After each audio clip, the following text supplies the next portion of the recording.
Hi there, PrimaBlockers. It's Matt here again today. I'm here to help you figure out things on the contributor side in case you need to do a manual withdrawal transaction to get your refund.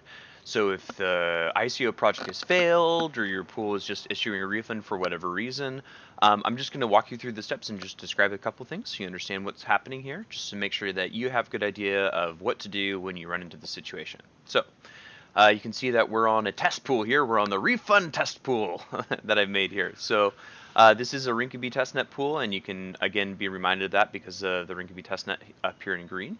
So this is just a demo pool to show you what's going on.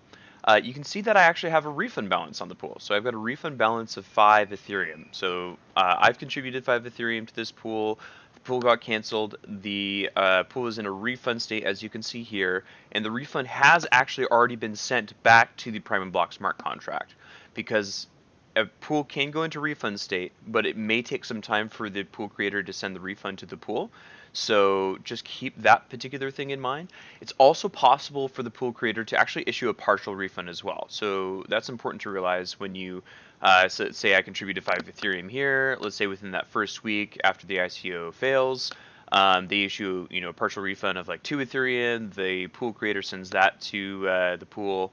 I'll see a balance of 2 Ethereum here. If that's the case, I can make a withdrawal transaction, send that to my wallet. 3 weeks later, he sends the other 3 Ethereum. I can come back, make another withdrawal transaction, and that will recover the rest of my Ether. So just want to let you know that that is a possibility and can happen.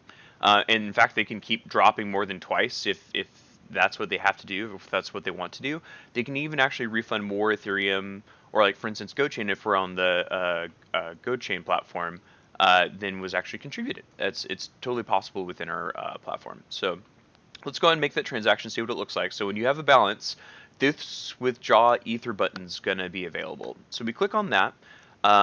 I'm going to personally choose to use one of these different applications that's built into our platform to make this transaction easy. You do have the manual transaction field here, so you can just copy these if that's what you would like to do. Definitely make sure that this data field is copied over, because this is what uh, the actual instructions are. So this is what's telling the smart contract to release the Ethereum to your wallet that you contributed with. All right. So in my case, I'm just going to use MetaMask. I'm going to click on that thing here. Uh, you can see that it's a $0 0 Ethereum transaction. Again, really all I'm doing is just signing a message or sending instructions using this data field from my wallet to the smart contract to say, hey, please, can I have my ETH withdrawn to my wallet? So that's all we're doing. So we're going to go ahead and hit the confirm button.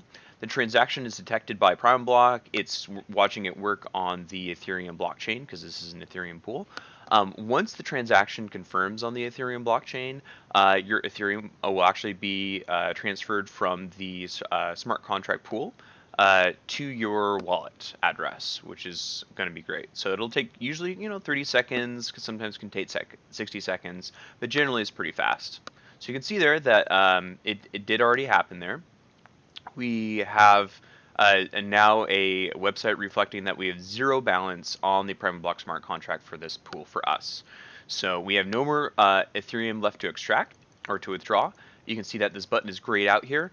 But like I was saying before, if the pool creator chooses to send additional Ethereum at a later time, this button will light back up again. You can click it and make another withdrawal transaction. And basically that's it. That's all you have to do.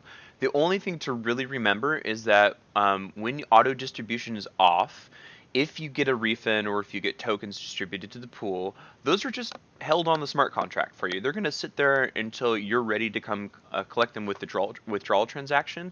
And again, that withdrawal transaction isn't sending any Ethereum anywhere. It's just sending a set of instructions using that data field to the smart contract to release the Ethereum to your wallet. All right. Well, thanks so much for hanging out with me today. If you have any questions, feel free to hit us up in the Telegram support channel. I'm at Swedish Fish, SWEEDISH, or you can email us at support@primablock.com. I'd be happy to help you and answer any questions you might have.